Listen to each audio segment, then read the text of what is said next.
Hello everybody, can you hear me? Probably not very well, I'll just take this off. I've had some requests from friends and so on asking me how I made my face mask. I'll be honest, I followed a tutorial from my friend Moira, who did an excellent tutorial, but I don't know whether I can share that or not, but anyway, I thought I'd give you a go, show you how to make one myself. I know there's a bit of a debate out there at the moment as to whether face masks are any use, but I've been reading quite a bit lately, and there seems to be a lot of new evidence that they do help prevent you spreading germs and spreading disease. I think they also are a sign that you're taking things quite seriously. And personally, I like to wear one to the supermarket because it lets other people know they need to keep their distance. At least I hope it does. There are one or two people out there who don't seem to have any idea what 2 meters are. But don't get me going on that one. Right, let's switch over to my desk and I'll show you how to make your own cloth face mask.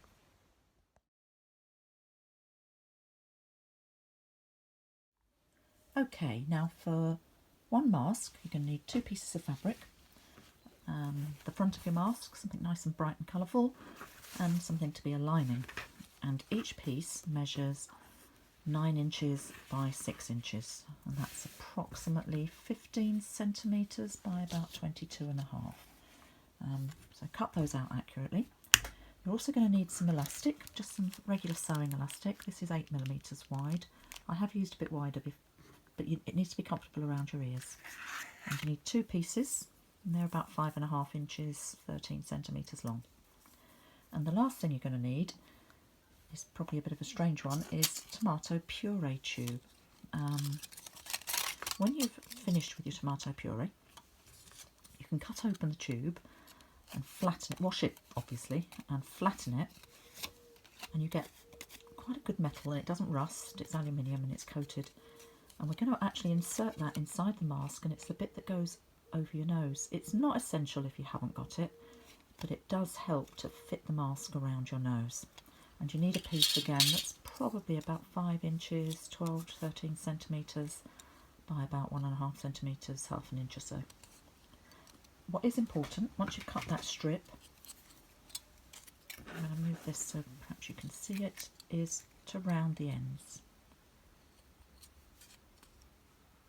Because it's quite sharp, so do be careful because you can actually cut yourself on this.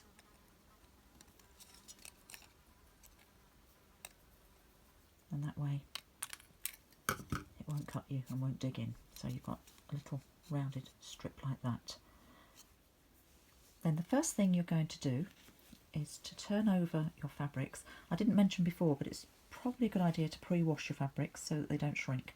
And we're just going to put right sides together, and we're going to sew a seam along the top here, just about 1 centimetre, half an inch in from the edge. So I'm going to go away and do that on my machine, and then I will come back and show you the next bit. So here you can see I've just made a seam along the top. I'm going to turn it to the right way round and press it, and then I'm going to iron it. So I'll press it open like that, and then just about 1 inch or a couple of centimetres from the top of the seam I'm going to iron a fold. So you've got this band that goes across, this is the bit that will go across your nose. And then once you've done that, open it out again, and just underneath that ironed fold, that is where you are going to stitch down your piece of tomato puree tube. And yes, you can use an ordinary sewing machine to do this. I do tend to keep a separate needle, just an ordinary sewing needle, nothing special, but obviously stitching through things like metal, paper, all that sort of stuff will blunt your needle. So I tend to keep a spare needle just for stitching through metal. And I'm just going to stitch a straight seam all the way around. So I'm going to go off to my sewing machine again, and then I'll come back when I've done that. So here we are, I'm back. I've sewn the strip of tomato puree tube just underneath that fold.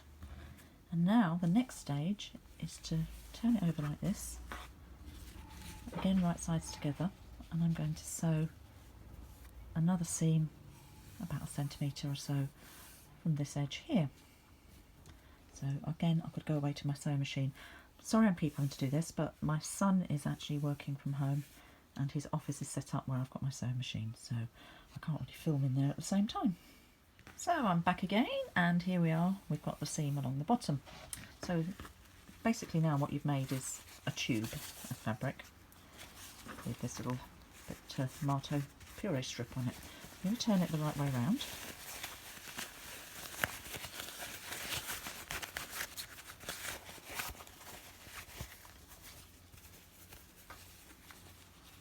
And where you pressed it along that top still should be in place really. I'm going to press it again to flatten it all out like this. Then the next stage is at each end I'm just going to turn in 1/2 inch, 1 centimetre to the inside so that the raw edges are enclosed. And then with my elastic, I'm going to put 1 piece of elastic in that end.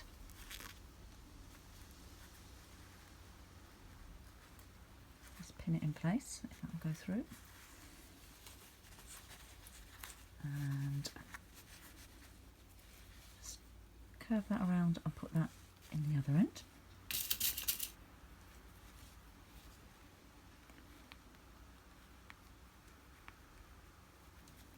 And then I'm going to run a straight seam, tuck that in. You might want to pin it in place just to make sure it doesn't pop open.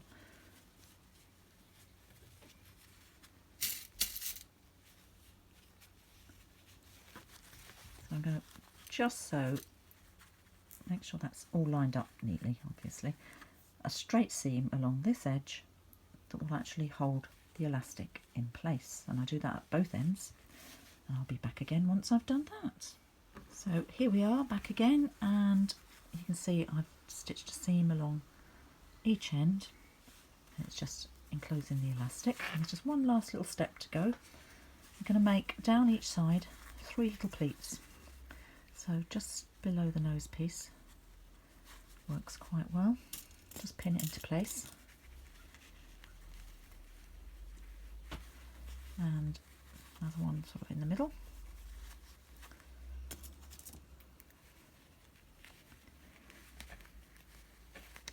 And then a final one at this end.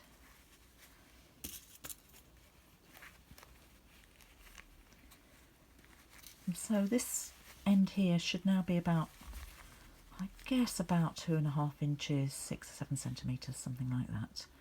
And we'll do the same at the other end.